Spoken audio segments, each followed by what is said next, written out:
Bismillahirrahmanirrahim. Bapak Ibu yang Allah muliakan, ikhwatal iman rahimani wa rahimakumullah. Alhamdulillah, alhamdulillahi fa bi ni'matihi tatimmus shalihat wa bi dzikrihi tatmainnul qulub wa bi fadlihi wa rahmatihi tughfaruz dzunub. Asyhadu an la ilaha illallah wahdahu la syarika lah wa asyhadu anna Muhammadan abduhu wa rasuluhu la nabiyya ba'dah. Allahumma fassalli wa sallim wa barik wa an'im ala nabiyyinal karim wa ala alihi wa ashabihi wa man tabi'ahu bi ihsanin ila yaumiddin. Usi nafsi wa iyyakum bi taqwallah wa ta'atihi la'allakum turhamun. Wa qala ta'ala fi muhkami tanzilih, a'udzu billahi minasy syaithanir rajim. Ya ayyuhalladzina amanu taqullaha haqqa tuqatih wa la tamutunna illa wa antum muslimun wa qala ta'ala fi ayatin ukhra ya ayyuhalladzina amanu taqullaha wa qulu qawlan sadida yuslih lakum a'malakum wa yaghfir lakum dzunubakum wa may yuti'illaha wa rasulahu faqad faza fawzan 'azima. Uhayyikum bi tahiyyatin islamiyah.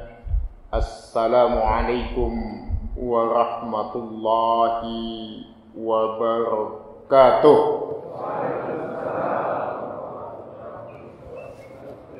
Segala puji dan syukur kita hanya kepada Allah. Alhamdulillah ala kulli hal. Bagaimanapun kondisi dan keadaan yang tengah kita hadapi, semoga tidak mengurangi keimanan dan ketakwaan kita kepada Allah. Dan mudah-mudahan konsistensi ini akan terus bertahan sampai kelak pada batas waktu yang telah Allah putuskan. Dan semoga kita semua kelak diwafatkan dalam keadaan husnul khatimah. Salawat dan salam semoga senantiasa tercurah dan terlimpah kepada suri tauladan kita yang paripurna, Nabiuna Rasulullah Muhammad ibni Abdillah sallallahu alaihi wa alihi wasallam. Bapak Ibu yang Allah muliakan, pada kesempatan pagi ini kita masih dalam tema besar kita tentang Al-Kabair. Maka dosa besar yang akan kita bahas pagi ini agak berat dan menyasar semua yang hadir, khususnya kita para suami. Maka dosa besar yang kita bahas pagi ini adalah suami yang membiarkan kemungkaran dalam rumah tangganya. Ini agak berat, seperti Nabi Musa, seperti Allah memerintahkan kepada Nabi Musa untuk menghadap atau mendatangi Fir'aun. Fazhab ila Fir'aun innahu tagha. Menyampaikan kebenaran di hadapan Fir'aun. Tapi ini tidak suasananya yang begitu. Tapi kebenaran ini akan kita sampaikan kepada semua yang hadir, wabil khusus kepada semua bapak-bapak para suami yang hadir pada kesempatan pagi ini. Baik, sebagai pengantar ikhwatal iman, ada satu ungkapan baiti jannati. Rumahku adalah surgaku. Ya, Kalau rumah sudah bisa dijadikan sebagai surga, dalam tanda kutip tentunya, bukan surga seperti yang Allah janjikan, maka para suami tidak akan ada yang mencari surga di luar rumahnya. Tapi satu hal yang harus kita tekankan kepada semuanya ikhwatal iman, wabil khusus kepada ummahat rahimakunallah, di dalam Islam itu tidak ada perintah kepada suami untuk setia. Jadi ibu-ibu perlu pahami dengan baik. Tidak ada perintah untuk setia. Yang ada adalah perintah untuk bertanggung jawab. Makna tanggung jawab itu lebih dalam dan lebih berat daripada hanya sekedar setia. Setia itu dimensinya dunia. Tapi kalau tanggung jawab bukan hanya dunia, tapi sampai akhirat. Kenapa dimensinya setia hanya dunia? Sebab kalau tidak ada kesesuaian keyakinan, agama, ketaatan dan kepatuhan kepada Allah antara suami dan istri, maka di akhirat terpisah, terputus. Sudah jelas banyak ayat menggambarkan hal demikian, Bapak Ibu sekalian. Al-yawma yafirrul mar'u min akhihi wa ummihi wa abihi wa sahibatihi wa bani, dan seterusnya. Tetapi kalau tanggung jawab seorang suami tidak hanya berupa di dunia, tetapi juga berlanjut sampai ke akhirat. Itu kepada para suami. Kepada para istri, agama tidak menuntut macam-macam. Tidak menuntut untuk tampil wah dan seterusnya, tidak. Yang dituntut oleh agama kepada para istri yang pertama dan yang paling utama adalah punya rasa malu. Jadi kalau dalam sebuah rumah tangga, kata Rasulullah dalam hadis riwayat Imam Ahmad dalam musnadnya, kalau sebuah rumah tangga suami sudah kehilangan tanggung jawab, istri sudah kehilangan rasa malu, bubar rumah tangganya. Nah, ini sebagai pengantar. Maka untuk menciptakan baiti jannati, itu kedua-duanya memiliki peran antara suami dan istri. Maka suami ataupun istri dalam bahasa Arab disebut zauz. Zauzun laki-laki, suami, zaujatun itu istri.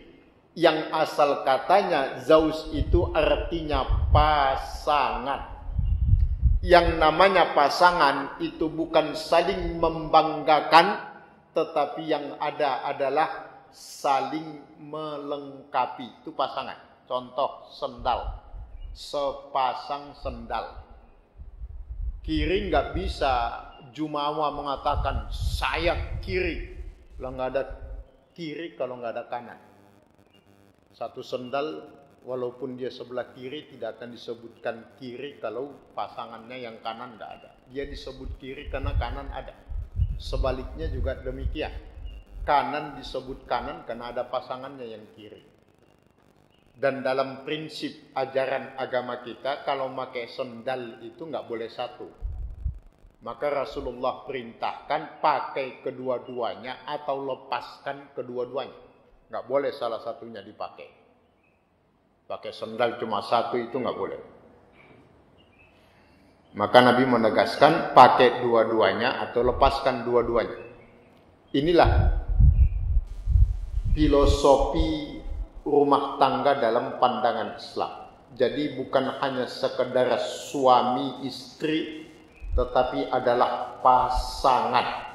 Yang harapan kita bukan hanya berpasangan di dunia, tapi insya Allah berlanjut menjadi pasangan di dalam surganya Allah. Allahumma amin ya rabbal alamin. Kelihatannya bapak-bapak enggak amin.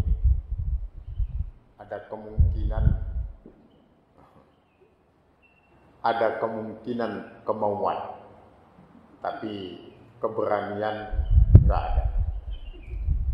Bukan ngejek, tapi curhat. Karena kita sama posisinya. Bukan enggak mau, tapi enggak berani. Enggak apa-apa, kita ini adalah macan. Suami itu macan. Macan ompong. Intermezzo. Mudah-mudahan tidak demikian. Yang terpenting itu bukan berapanya, tapi sebesar apa tanggung jawabnya. Mas'uliyah. Kullukum ra'in wa kullukum mas'ulun ar-ra'iyatihi, kata Nabi. Setiap kita ini pemimpin, dan setiap pemimpin itu pasti diminta tanggung jawabnya dari orang-orang yang dia pimpin. Baik, kecintaan kepada anak dan istri itu adalah fitrah yang sudah Allah tetapkan kepada manusia, sebagaimana Allah tegaskan dalam Quran surat Ali Imran ayat yang ke-14. Zuyyina linnas hubbus syahwatin minan nisa ila akhiril ayat wal banin. Allah telah menghiasi manusia itu dengan satu nafsu menyukai lawan jenisnya. Inilah fitrah manusia. Jadi kalau ada manusia menyukai sesama jenisnya, itu menyalahi fitrah. Itu namanya manusia yang kehilangan kemanusiaannya. Insanun bila insaniyah. Manusia yang tidak memiliki kemanusiaan. Sebab tidak semua manusia masih memiliki kemanusiaan yang utuh. Maka Allah tegaskan di dalam Al-Quran, sekalipun manusia itu diciptakan sempurna, ahsanu taqwim, tapi pada satu kondisi, summa radadnahu asfala safili, tetapi bisa Allah tempatkan di tempat yang paling rendah. Kapan itu? Lahum a'yunul la yubsiruna biha walahum qulubul la yafqahuna biha walahum adhanun la yasma'una biha ulaika kal an'am bal hum adall. Al-A'raf 179. Di saat manusia yang memiliki mata tapi tidak dipergunakan untuk melihat, punya hati tidak dipergunakan untuk berpikir, punya telinga tidak dipergunakan untuk mendengar, ulaika kal an'am, mereka itu seperti binatang ternak, kata Allah, bahkan bisa lebih sesat dari itu. Banyak manusia yang kalah dari binatang ternak. Banyak. Sapi makan rumput bisa menghasilkan susu. Manusia banyak yang minum susu menghasilkan apa? Wallahu a'lam bishawab. Baik, itu yang kedua. Jadi kecintaan kepada anak dan istri itu fitrah. Jadi nggak bisa dikatakan itu sebuah penyimpangan. Jadi kalau cinta sama anak dan istri itu adalah sebuah fitrah. Selanjutnya ikhwatal iman, banyak kata Nabi para suami yang saat ini tersesat. Kalau dalam konteks kekinian kita mengatakan hadis ini. Apa yang dimaksud oleh Nabi dengan para suami yang tersesat itu? Yaitu memperhatikan dan menjaga hartanya, tapi tidak pernah memperhatikan dan menjaga anak istrinya. sibuk dengan hartanya, mati-matian mencari harta, tetapi tidak memperhatikan anak dan istrinya. Sekalipun harta yang mati-matian dia cari itu untuk anak istrinya, tetapi dalam konteks ajaran Islam, anak istri itu tidak hanya dikasih nafkah lahiriah tanpa memperhatikan nafkah batiniahnya. Maka ketika Nabiullah Ayub alaihi salam akan wafat, Nabi Yakub alaihi salam akan wafat, ketiga anak semuanya dikumpulkan, yang ditanyakan kepada beliau, kepada anak-anaknya, yang beliau khawatirkan kepada anak cucu keturunannya, bukan madza ta'kuluna min ba'di, apa yang akan kamu makan sepeninggalku nanti, tetapi yang beliau takutkan, madza ta'buduna min ba'di, apa yang akan kamu sembah sepeninggalku nanti. Itu kekhawatiran dan ketakutan yang benar menurut Islam bagi setiap para suami. Jadi kita para suami ini yang lebih terpenting adalah bagaimana mempersiapkan kekuatan akidah anak cucu keturunan kita daripada sekedar memperkuat duniawinya. Wal yakhshal ladzina law taraku min khalfihim dzurriyyatan di'afa khafu 'alaihim. Hendaklah setiap orang beriman itu takut meninggalkan generasi yang lemah. Dalam tafsir Ibnu Katsir, generasi lemah itu salah satunya, bukan salah satunya, yang paling utama adalah kelemahan dalam masalah akidah. Maka ada ungkapan sahabat Umar ibnu Khattab, dunia itu serba kemungkinan, akhirat itu satu kepastian. Dunia, kata Umar ibnu Khattab, itu satu kemungkinan, mungkin iya mungkin tidak. Tapi kalau sudah bicara akhirat, itu satu kepastian. Enggak penting dong mempersiapkan dunia, bukan begitu pendekatannya.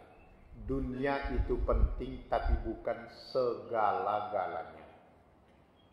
Akhirat itu segala-galanya, karena dia merupakan sebuah kepastian. Dunia kalau tidak kita siapkan maksimal pun, insya Allah anak cucu kita tetap masih bisa hidup, kalau hanya sekedar untuk hidup. Tapi kalau akhiratnya nggak disiapkan dari sekarang, nyasar di akhiratnya. Nah, maka ikhwatal iman usi nafsi wa iyyakum, kita saling mengingatkan jangan sampai kita termasuk kepada yang disebut Nabi, para suami yang tersesat karena sibuk memperhatikan dan menjaga harta bendanya, tetapi lupa terhadap anak dan istrinya. Selanjutnya, tidak mudah menjadi suami atau ayah kecuali Allah memudahkan segalanya. Ini kata kuncinya. Memang diakui tidak mudah untuk menjadi seorang suami dan ayah kecuali Allah mudahkan. Maka dari kalimat ini kita bisa tarik satu pelajaran dan kesimpulan final.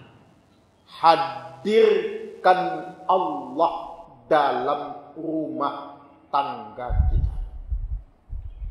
Ini senada dengan apa yang disabdakan oleh Nabi dalam hadis riwayat Imam Abu Daud dari sahabat Abdullah bin Umar. Beliau menegaskan, tidak akan takut apapun di dunia ini kepada kita. La yakhafullah la yakhafuhu kullu syai'in. Kalau orang yang tidak punya takut kepada Allah, maka tidak akan ada yang takut kepada dia. Jadi kalau ada teman curhat, kok saya enggak, anak istri saya kok enggak takut ya sama saya. Ya jawabannya sederhana, nggak usah cari teori yang macam-macam. Jawabannya, kenapa anak istrinya tidak takut kepada dia? Karena dia pun tidak takut kepada Allah. Ada kisah menarik begini. Dari seorang ulama salaf namanya Ibnu Al-Harbi. Ini dikisahkan oleh Ibnu Qayyim Az-Zawji dalam kitab beliau Miftah Daris Sa'adah. Jadi Ibnu Al-Harbi ini pernah berpesan, jangan tunjukkan di depan anak istrimu kalau kamu melanggar syariat Allah, karena itu akan menjatuhkan harkat dan martabatmu di mata mereka. Jangan pernah kau tunjukkan kau melanggar hukum-hukum Allah, karena itu akan serta-merta menjatuhkan harkat dan martabatmu di mata mereka. Ini pedas, ini ungkapan beliau. Maka Bapak Ibu sekalian, ikhwatan iman, wabil khusus kepada para suami, jangan sampai di depan anak dan istri, sekalipun pada hakikatnya dimanapun tidak boleh, tapi bil khusus ya, secara khusus kita berikan atensi, perhatian lebih, jangan sampai di depan anak istri kita melanggar terang-terangan hukum Allah, karena itu akan menjatuhkan harkat dan martabat kita sebagai suami. Jelas-jelas sudah azan, ayahnya nggak sholat, nyuruh anak istrinya sholat, nggak bakal didengar, nggak bakal,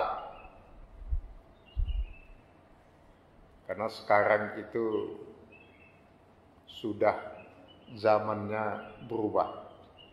Kalau kita ngomongin anak, kita lebih dulu makan garam dari dia, anaknya jawab ya, iya, tapi saya lebih dulu makan supermi dari bapak.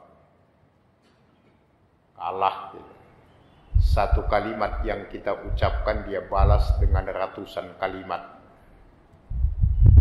Maka ikhwatal iman, usi nafsi wa iyakum, kita saling mengingatkan, saling menasehati, jangan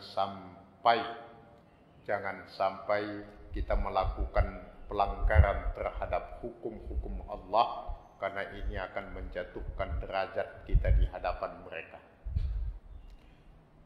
Terus terakhir sebagai pengantar, subhanallah, ikhwatal iman, diriwayatkan oleh Imam Hasan Al-Basri bahwa para tabi'in atau bahkan semenjak Rasulullah, para sahabat dan orang-orang soleh, perhiasan terbaik dalam hidup mereka, nikmat terbesar dalam hidup setiap orang beriman, ketika dia melihat anak, istri, cucu, saudara, dan semua yang dia cintai taat kepada Allah. Itulah nikmat terbesar. Itulah yang selalu kita doakan dengan mengatakan qurrata a'yun, Rabbana hab lana min azwajina wa dzurriyyatina qurrata a'yun. Perhiasan mata, perhiasan pandangan. Qurrata a'yun itu adalah anak, istri, saudara, siapapun yang kita cintai, semua taat di dalam Allah. Itulah perhiasan terindah dalam kehidupan ini. Karena itu akan menghasilkan kebersamaan tidak hanya di dunia, akan berlanjut sampai dengan kebersamaan kelak di dalam surganya Allah Subhanahu wa ta'ala. Baik, selanjutnya kita masuk kepada suami ideal menurut Al-Quran. Pertama, suami yang soleh dan taat beribadah.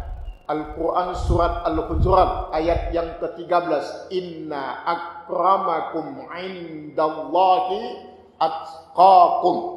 Kemuliaan seorang suami di mata anak dan istri bukan karena tumpuan tumpukan harta, bukan karena pangkat dan jabatannya, apalagi karena kekerasannya atau ketegasannya, tetapi kemuliaan seorang suami di mata anak istrinya, ketaatan dan kesolehannya. Ini final mengikat. Soleh, bukan toleh. Lawan kata soleh itu adalah toleh. Bahasa Indonesianya toleh, toleh, noleh terus. Gak jelas. Mudah-mudahan Allah menjadikan kita menjadi suami-suami yang soleh, insyaallah. Taat dalam beribadah kepada Allah. Quran surat Al-Hujurat ayat 13. Selanjutnya yang kedua, suami yang ideal dalam pandangan Al-Quran, menurut Al-Quran, bertanggung jawab dalam memberikan nafkah kepada keluarga. Al-Baqarah ayat 233. Wa 'alal mauludi lahu rizquhunna wa kiswatuhunna bil ma'ruf. Ini masalah nafkah. Bertanggung jawab dalam memberikan nafkah, bukan dalam memberikan kemewahan. Ini kita garis bawahi. Islam tidak memerintahkan kepada para suami untuk harus memberikan kemewahan, tetapi yang disebut dan diminta dan diperintahkan dalam Islam adalah nafkah. Nafkah terpenuhi, bukan masalah mewahnya. Sebab dalam Islam itu sesuatu yang mewah itu belum tentu baik. Tetapi sesuatu yang baik dan halal, halalan thayyibah, itulah yang mewah dalam Islam. Standarnya bukan masalah banyak atau sedikit, tetapi halal dan baik. Karena halal dan baik itulah yang mendatangkan keberkahan. Mau banyak, mau mewah, tapi tidak ada keberkahan, itu sia-sia. Berkah itu sudah sama-sama kita tahu definisinya adalah ziyadatul khair, bertambah-tambahnya kebaikan. Dia cuma belikan baju satu buat istrinya, tapi baju itu selalu saja dipakai buat ke pengajian. Berkah. Bajunya mahal, belinya di Singapura, bahannya sutra, pakainya cuma ke pesta doang. Berkah. Punyanya cuma motor, dipakai boncengan subuh-subuh ke masjid, suami istri. Masya Allah, berkah. Itulah motor nanti yang bareng ikut masuk surga. Punya mobil mahal, mewah, miliaran harganya, cuma dipakai jalan-jalan pas akhir pekan. Udah gitu nyerempet lagi. Nauzubillah, masuk jurang. Itu namanya istidrak, namanya, bukan nikmat. Nikmat itu yang membawa orang yang diberi nikmat semakin dekat kepada yang memberi nikmat. Itulah disebut nikmat yang berkah. Kalau nikmat yang semakin menjauhkan orang yang dapat nikmat dari pemberi nikmat, itu namanya istidrak. Istidrak itu kalau dilogikakan mudahnya itulah siapa? Pemancing yang suka mancing. Kalau mau mancing ikan kan berjuang dulu, berusaha keras buat makannya, nyiapkan pancingnya, nunggu dengan sabar. Begitu ikannya dapat, terserah yang mancing, mau dibakar mau digoreng, mau dibanting, mau diinjak-injak, ya terserah dia, udah punya dia kok. Ya kira-kira istidrak itu kan begitu, diulur oleh Allah. Nah, kasih terus, makin pelit, makin lancar usahanya, diulur Allah terus sampai pada waktunya nanti Allah kunci. Selesai. Wa ma lakum fil akhirati min khalaq. Al-Baqarah ayat 200 itu. sudah dikunci sama Allah. Nanti di akhirat teriak-teriak, ya Allah, mana Rahman dan Rahimmu? Dijawab sama Allah, kan udah habis di dunia, kan situ yang minta. Ya saya habiskan di dunia, kata Allah. Maka usikum wa nafsi, ikhwatal iman yang Allah muliakan, setiap suami bertanggung jawab memberikan nafkah, bukan kemewahan. Bisa memberikan kemewahan itu sebuah keistimewaan, tetapi yang paling terpenting adalah nafkah.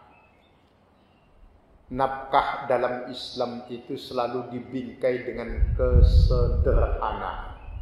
Sederhana itu bukan miskin, tapi pantas. Jadi jangan salah mengartikan kalau sederhana selalu dikonotasikan miskin, tidak. Sederhana itu artinya pantas, layak.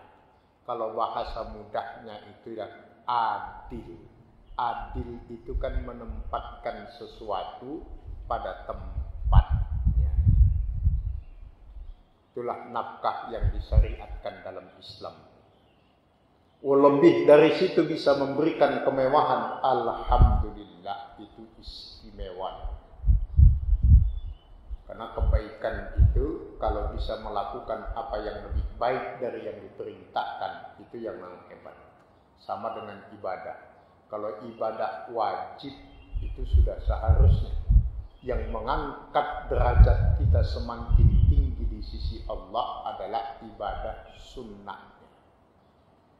Logikanya, kalau kita bisa ketemu presiden karena kita datang ke istana dengan diundang, itu biasa.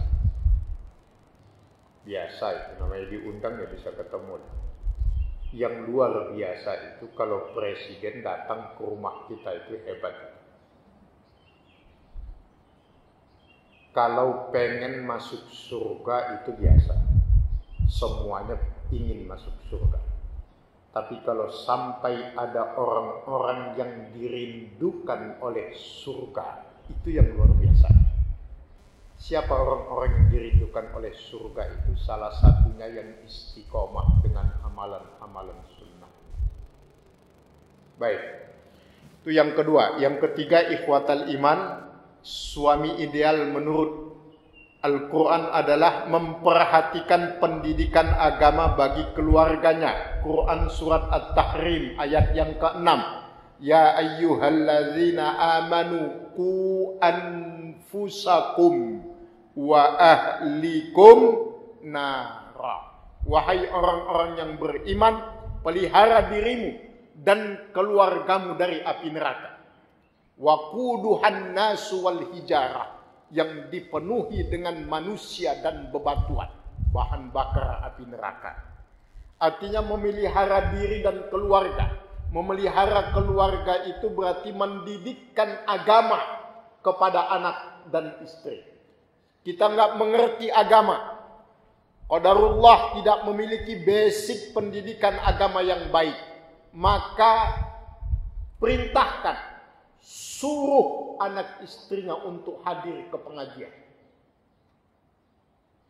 Kalau nggak bisa mendatangkan pengajian ke rumahnya, minimal perintahkan dan suruh untuk hadir ke pengajian dengan catatan-catatan terhindar dari fitnah tentunya. Syariat yang lain tidak boleh dinafikan. Jadi memperhatikan pendidikan agama bagi keluarganya. Ini berbanding terbalik dengan sebagian besar realitas yang ada di masyarakat kita. Sebagian banyak orang di mana bangga untuk memberikan privat-privat dunia kepada anak cucunya. Bangga. Kalau ikut privat matematika, privat bahasa Inggris, privat tari, privat balet, privat komputer, bangga. Tapi tidak pernah memperhatikan bagaimana pendidikan agama anak cucunya. Bisa bahasa Inggris, anak atau cucunya update status. Tapi kalau bisa baca Quran dan hafal Quran dianggap biasa. Padahal sampai akhirat yang dibawa Qur'annya, bukan bahasa Inggrisnya. Oh, dikotomi Ustaz? Bukan. Kita tidak mendikotomi dunia akhirat, tidak. Tapi yang kita fokus perhatikan adalah skala prioritasnya yang harus pas. Kalau ditanya dunia akhirat ini dibandingkan, dihadapkan piece to piece, bukan. Tetapi akhirat harus menjadi fokus utama kita. Dunia penting, tapi akhirat itu lebih penting. Walal akhiratu khairul laka minal ula. Maka Al-Qur'annya dulu dibenarkan, privat Qur'annya dulu dikuatkan, baru yang lain ikut. Dan subhanallah sekarang terbukti secara ilmiah, mereka yang hafal Al-Qur'an itu ilmu-ilmu yang lain itu lancar, Pak. Maka sekarang di kampus-kampus terkemuka di Indonesia itu memberikan jalur khusus beasiswa kepada para penghafal Quran. Itu fakta. Mereka yang hafal Quran ternyata matematikanya bagus, bahasa Inggrisnya bagus, yang lain bagus. Tapi yang matematikanya bagus, bahasa Inggrisnya bagus, belum tentu Al-Qur'annya bagus.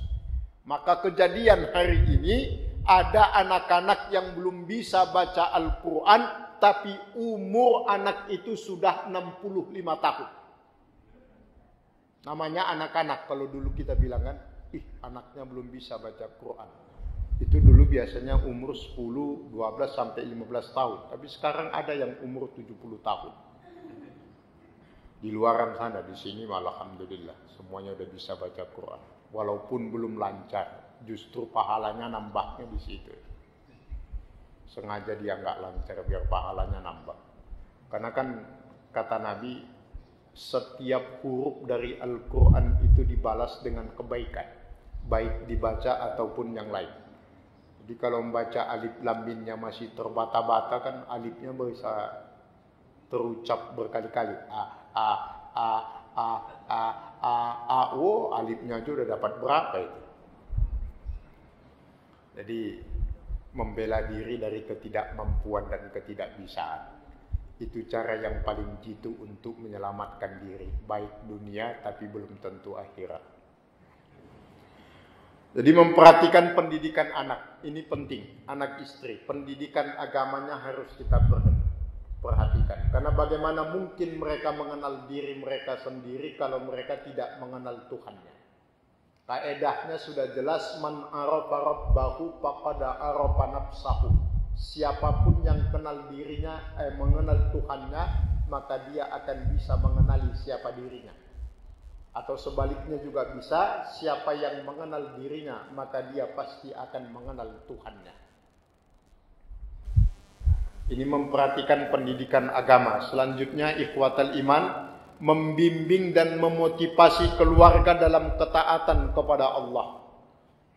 Jadi membimbing dan memotivasi yang dimaksud adalah dengan menjadi teladan yang baik di dalam rumah tangga. Bukan hanya memberi contoh, tetapi juga harus siap untuk menjadi contoh. Kata kuncinya adalah dua sifat yang harus sama-sama kita jadikan sebagai kebiasaan dalam hidup kita. Kita, saya dan bapak-bapak sekalian. Apa itu? Al-uswah wal amanah. Al-uswah hiyal amanah, al-amanatu hiya al-uswah. Kejujuran dan keteladanan. Kejujuran itu adalah keteladanan, keteladanan itu adalah kejujuran. Kalau kepala rumah tangga sebagai suami, sebagai ayah sudah tidak punya sifat jujur dan keteladanan, mampu menjadi teladan yang baik, maka bisa dipastikan kehilangan harkat dan martabatnya sebagai orang tua, walaupun itu di luar rumahnya sendiri.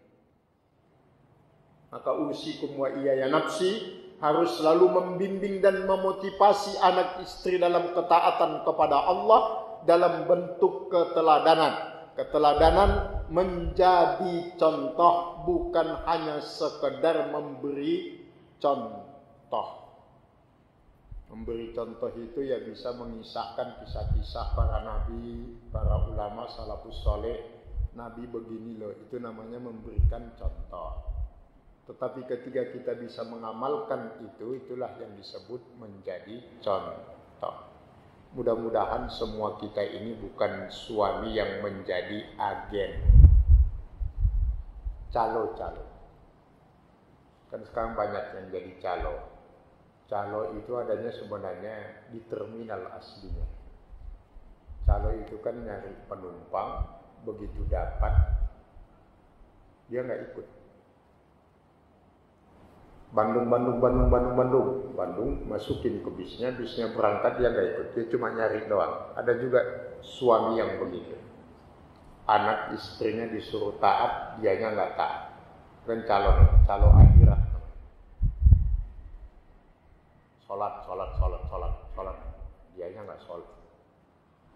Ya bukan hanya di rumah tangga, tapi karena kita bicara sekarang konteksnya, temanya tentang rumah tangga, maka kita membahas tentang rumah tangga. Sebenarnya calo itu di mana-mana ada. Kemudian selanjutnya, bersikap baik dan sabar dalam menghadapi perlakuan buruk keluarganya. Quran surat An-Nisa ayat yang ke-19. Wa'ashiruhunna bil ma'ruf fa in karihtumuhunna fa asa an takrahu syai'an wa yaj'alullahu fihi khairan katsira. Pergaulilah anak dan istrimu dengan baik.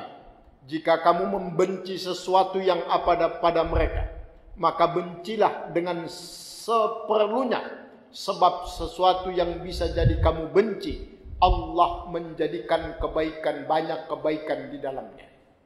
Bersabar, bersikap baik dalam menghadapi keluarga.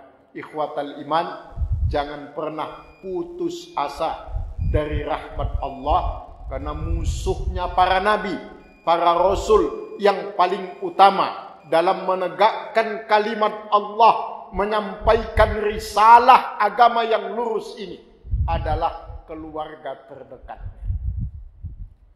Nabi Nuh, musuh utamanya anak dan istrinya. Nabi Lut juga sama. Nabi kita Nabi Muhammad sallallahu alaihi wasallam, musuhnya yang paling memusuhinya bukan orang jauh, ya pamannya sendiri, Abu Lahab. Orang-orang terdekat. Maka dalam Al-Quran Allah tegaskan, anak dan istri itu punya dua potensi. Potensi pertama bisa menjadi zinah, perhiasan. Tapi satu sisi yang lain bisa menjadi fitnah, ujian. Jadi perhiasan iya, jadi ujian pun iya. Kembali kepada kita para suami, para ayah, bagaimana kita menyikapinya. Yang terakhir, mendoakan kebaikan untuk anak dan istrinya. Al-Furqan ayat 74. Walladzina yaquluna rabbana hab lana min azwajina wa dzurriyyatina qurrata a'yunin waj'alna lil muttaqina imama. Berarti jangan lepas dari doa. Setiap untaian kalimat doa kita, hadirkan anak dan istri kita. Semoga mereka menjadi perhiasan mata yang baik dunia dan akhirat, dan mudah-mudahan mereka semua menjadi orang-orang yang bertakwa kepada Allah. Ini sebagai penutup dari tema kita. Kepala rumah tangga yang membiarkan kemungkaran dalam rumah tangganya itu disebut dengan dayyus. Ancaman Allah tegas sebagaimana disampaikan oleh Rasulullah, la yadkhulul jannata salasatun la yadkhulul jannata. Ada 3 golongan manusia yang tidak akan masuk surga. Itu matannya Imam Ahmad. Kalau dalam matannya Imam Ibnu Majah itu la yanzurullahu ilaihim. Allah tidak akan melihat mereka sama sekali. Dalam matanya Imam Abu Daud, haramallahu alaihimul jannah. Allah haramkan kepada mereka surga. Tapi tetap dalam ketiga matan itu 3 golongan manusia. Yang pertama al-aqulil walidain, yang menyakiti hati kedua orang tuanya. Ad-dayyus, suami yang tidak memiliki rasa cemburu terhadap anak istrinya. Dan yang ketiga rajulatun nisa. Rajulatun nisa itu adalah perempuan yang menyerupai laki-laki. Itu tidak akan masuk surga, tidak akan dilihat, bahkan surga diharamkan. Ibnu Katsir dalam memaknai kalimat diharamkannya surga, itu bau surga saja nggak dapat. Baunya saja nggak dapat, apalagi masuk. Dayyus, laki-laki yang tidak memiliki rasa cemburu terhadap anak istrinya. Kemudian yang menyakiti kedua orang tua. Dan yang ketiga perempuan yang menyerupai laki-laki. Bahasan kita pagi ini adalah tentang suami yang tidak memiliki rasa cemburu. Sekarang sebagai penutup dan kesimpulan, bagaimana dalam hal apa saja seorang suami itu dikatakan tidak memiliki rasa cemburu terhadap anak istrinya yang disebut dayyus, dan Allah ancam dengan haramnya surga atas dia. Pertama, membiarkan istri, anak dan anggota keluarga perempuannya tidak menutup aurat. Wah, ini antum bisa lihat dalam hadis riwayat Imam Muslim dari Abu Hurairah. Keras hadisnya. Rasulullah tegas mengatakan, seorang suami, seorang ayah yang membiarkan istrinya atau anak perempuannya melangkah 1 langkah keluar dari rumah tanpa menutup aurat, maka dengan sadar dia melangkah 1 langkah menuju nerakanya Allah. 1 langkah dibiarkan tanpa menutup aurat keluar dari rumah. 1 langkah dengan sadar Anda menuju nerakanya Allah. Sudah berapa juta langkah yang dibiarkan itu?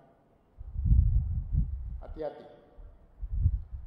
Termasuk suami dayyus, membiarkan anak perempuan, istri dan saudara perempuannya keluar tanpa menutup aurat. 2. Menyuruh istri, anak dan anggota keluarga yang perempuan membuka aurat. Ada. Suami istri mau berangkat kondangan. Suaminya udah nunggu. Bu, buruan. Ntar toh Pak lagi pakai jilbab. Nggak usah pakai jilbab. Tuh, hati-hati. Sama aja, nggak usah pakai jilbab.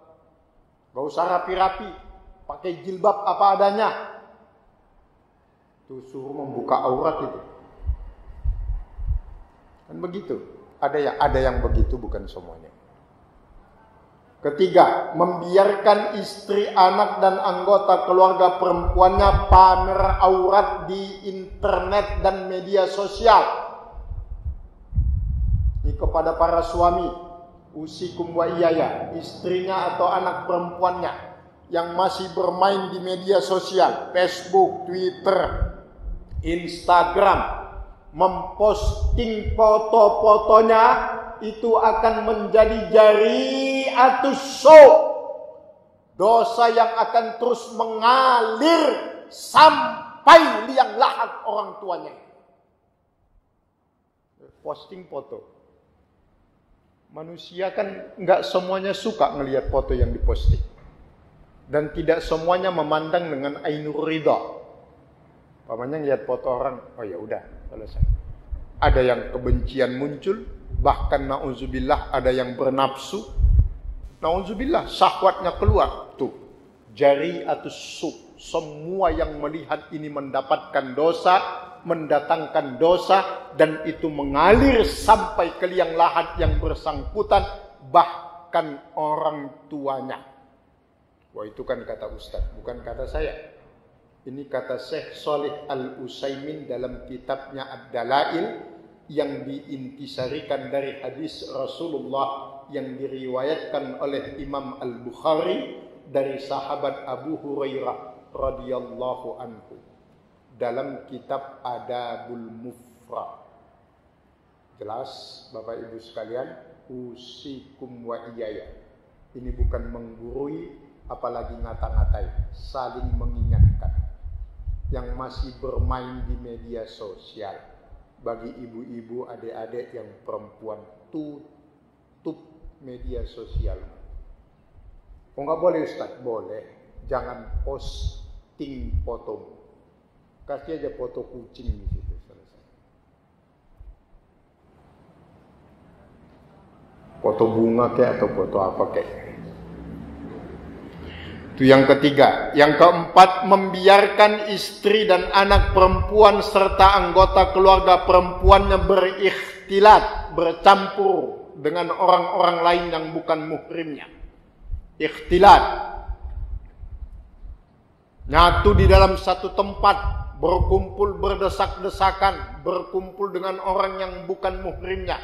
Ini bentuk laki-laki atau suami dayyus.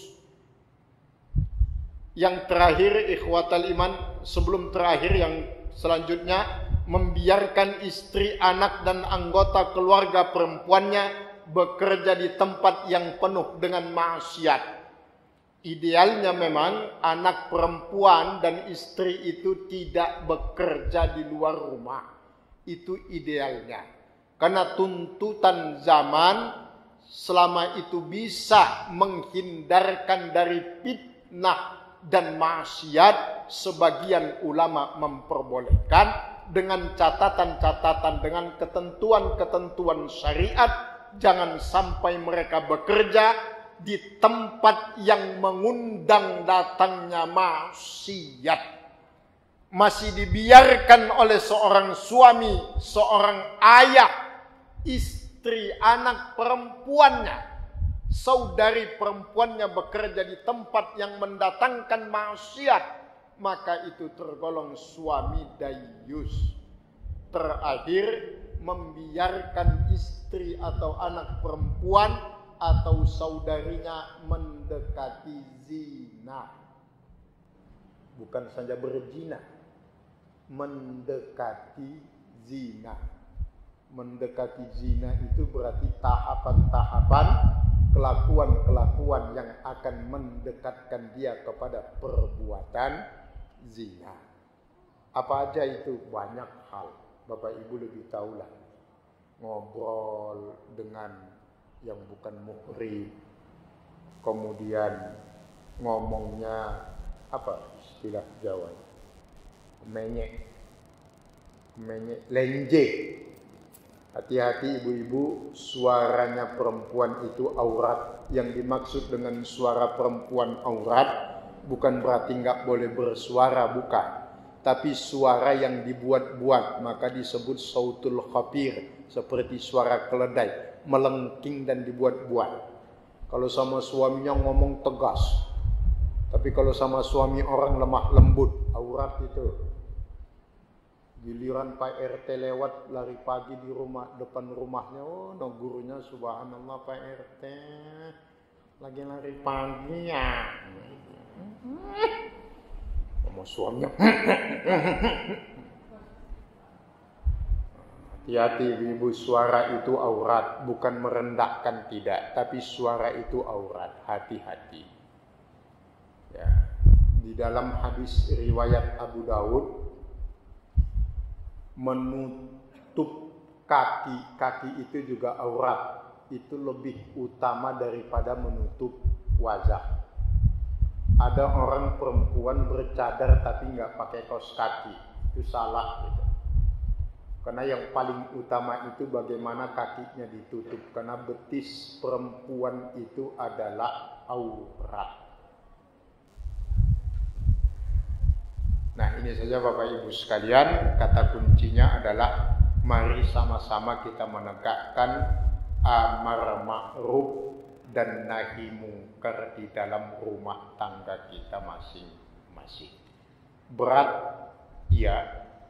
Mustahil? Tidak. Dan pahala yang Allah siapkan luar biasa. Zurriyatan man hamalna ma'anu innahu kana 'abdan syakura. Dan hati-hati. Ya Allah, hati-hati. Usikum wa iyaya bittaqwallah. Pak, kita boleh taat di dunia, hebat ketaatan kita di dunia. Tapi antum lihat nanti dalam Quran surat Al-Ahzab, nanti di akhirat ada demo, Pak. Demo. Salah satu demonya adalah demo dari anak istri kita. Ketika orang-orang penghuni neraka mengatakan kepada Allah, sesungguhnya kami mengikuti para pembesar kami mengikuti para pemimpin kami. Kemudian mereka menyesatkan kami. Atihim di'faini minal azab. Ya Allah, berikan kepada mereka 2 kali lipat dari azab yang kau berikan kepada kami. Jangan sampai anak istri kita nanti demo di akhirat kepada Allah gara-gara kita. Ya Allah, kami kan ngikutin bapak, ngikutin ayah, ngikutin suami saya, ngikutin mas saya, ngikutin terserah mau manggil apa, mau yang, mau saya, mau apapun. Tapi dia menyesatkan kami ya Allah. Maka kami tuntut hari ini, berikan kepadanya azab 2 kali lipat lebih besar dibandingkan yang engkau berikan kepada kami. Waliyazubillah. Semoga Allah menjaga kita dari yang demikian. Demikian Bapak Ibu sekalian, yang benar hanya milik Allah, kekurangan dan kesalahan berasal dari diri kami sendiri. Sekian, terima kasih. Jazakumullahu khairul jaza. Karena waktunya sudah habis, kita kembalikan kepada beliau Pak Arif yang membawakan acara kita pengajian pagi. Mungkin ada 2 menit. Masih ada pertanyaan? Enggak ada ya? Ini wakilkan aja Pak Ustaz. Baik, fadhal Pak. Ada 2 hal yang jadi pikiran saya. Pertama, anak wanita yang sudah menikah itu tanggung jawab siapa Pak Ustaz?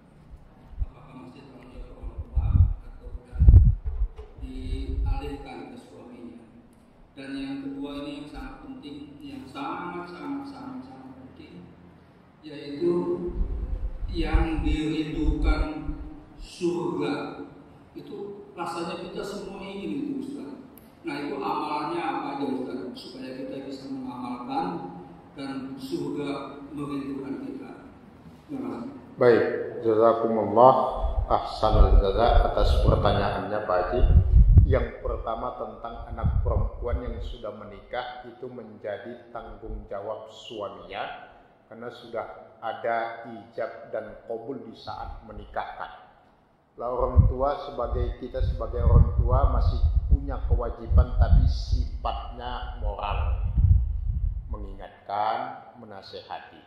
Tapi bagaimana mengarahkan dan menegasi tentang perilaku karakter anak perempuan, yaitu hak suaminya. Tapi kepada para anak perempuan yang sudah berkeluarga, bukan berarti itu tanggung jawab dalam bentuk bakti kepada orang tua selesai, bukan. Maka ada ungkapan dari sahabat Umar ibn Khattab, surga kita sebagai anak di kaki ibu kita, tapi surga istri itu berada di bawah kaki suami. Jadi suami dan istri itu bukan untuk dibentur-benturkan. Ya, kepada kita suami ataupun para istri, jangan benturkan orang tua dengan suami, jangan benturkan orang tua dengan istri, tetapi tempatkan pada tempat yang semestinya. Artinya sama-sama berbuat baik, tapi dengan catatan ada perbedaan antara laki-laki dan perempuan dalam berbuat baik. Laki-laki kalau berbuat baik kepada orang tuanya tidak usah izin istri. Hati-hati, apa-apa etika iya. etika. Tapi syariat tidak mensyaratkan demikian. Tapi istri secara syariat diperintahkan izin kepada suami. Hati-hati. Wah, ini kan perasaannya. Kita nggak main perasaan. Hukum yang berlaku antar kita cuma satu. Hukum Allah dan Rasulnya. Hukum negara iya, selama tidak bertentangan dengan Allah dan Rasulnya. Titik. Jangan pakai hukum perasaan. Nggak ada kitabnya itu hukum perasaan. Hukum perasaan itu cuma satu yang buat itu. Setan. Kayak perasaan mulu. Perasaan saya udah baik, perasaannya situ. Menurut Allah dan Rasulnya gimana? Kalau baik menurut Allah dan Rasulnya, perasaan orang kita nggak baik, bodoh amat. Ntar juga matinya masing-masing. Nggak ada yang menemani kita. Itu yang pertama, tanggung jawab suami. Yang kedua tadi tentang masalah amalan sunnah. Nanti bisa dilihat di dalam Ali Imran. Saya lupa ayatnya, tapi masih di awal-awal. Yang dirindukan surga itu yang pertama wal afina anin nas, yang mudah memaafkan orang tanpa harus nunggu minta maaf. Kan ada suka nyeleneh. Kalau minta maaf dijawabin, emang udah lebaran gitu. Ntar aja lebaran minta maafnya. Wal afina minan nas, wal afina minan nas, yang mudah memaafkan. Kemudian wal kaziminal ghaidh, menahan amarah di saat dia mampu untuk membalas. Ini enggak mudah. Laisas sadidu bisuraha, kata Umar bin Khattab. Orang kuat itu bukan yang bisa membalas, tetapi man yamliku nafsahu indal ghadabi, yang bisa menahan diri di saat dia mampu untuk membalas. Itulah yang disebut dalam Al-Qur'an ibadur rahman. Idza khatabahumul jahiluna qalu salama. Kalau orang bodoh mencela, membuli, mempersekusi dia, qalu salam. Ditinggalkan, dia santai aja, wales, bodoh amat. Kemudian yang ketiga, wal munfikina bisarra'i wad dharra, yang senantiasa menafkahkan hartanya di jalan Allah, baik dikala dia susah atau dikala dia senang. Maka dalam hadis Rasulullah menegaskan, siapapun yang bisa memberikan apa yang paling dia cintai dalam hidupnya, maka Allah ampuni dosanya. Ini tidak terbatas pada harta, tetapi pada semua hal, termasuk pagi ini, waktu, tenaga, pikiran Bapak Ibu sekalian. Ini kan enaknya kalau begini tidur habis subuh tadi. Ini enaknya kalau menurut orang-orang kan pada gowes, olahraga, tapi enggak olah jiwa. Ini kan yang disukai orang. Tapi semua itu kita korbankan untuk mendapatkan sesuatu di jalan Allah, hadir ke masjid, ikut pengajian. Jadi harta, tenaga, pikiran. Kalau pepatah Jawanya, bondo, bahu, pikir, lek perlu sak nyawane pisan. Semuanya dikorbankan untuk Allah, baik suka ataupun tidak suka. Demikian Bapak Ibu sekalian yang Allah muliakan, ikhwatal iman, sama-sama kita munajat kepada Allah. Semoga umur kita dipanjangkan Allah dalam taat ibadah. Allah sehatkan lahir dan batin kita. Allah mudahkan segala urusan kita dalam ibadah. Allah bukakan pintu-pintu rezekinya untuk kita dalam ibadah. Semoga Allah senantiasa menolong kita dalam setiap urusan, membantu kita dalam setiap masalah yang tengah dan akan kita hidupi dalam kehidupan ini. Dan semoga kelak Allah wafatkan kita husnul khatimah. Allahumma amin ya rabbal alamin. Hadanallah wa iyyakum ajma'in wal afu minkum. Kita tutup dengan kafaratul majlis. Subhanakallahumma wa bihamdika asyhadu an la ilaha illa anta wa astaghfiruka wa atubu ilaik. Assalamualaikum warahmatullahi wabarakatuh.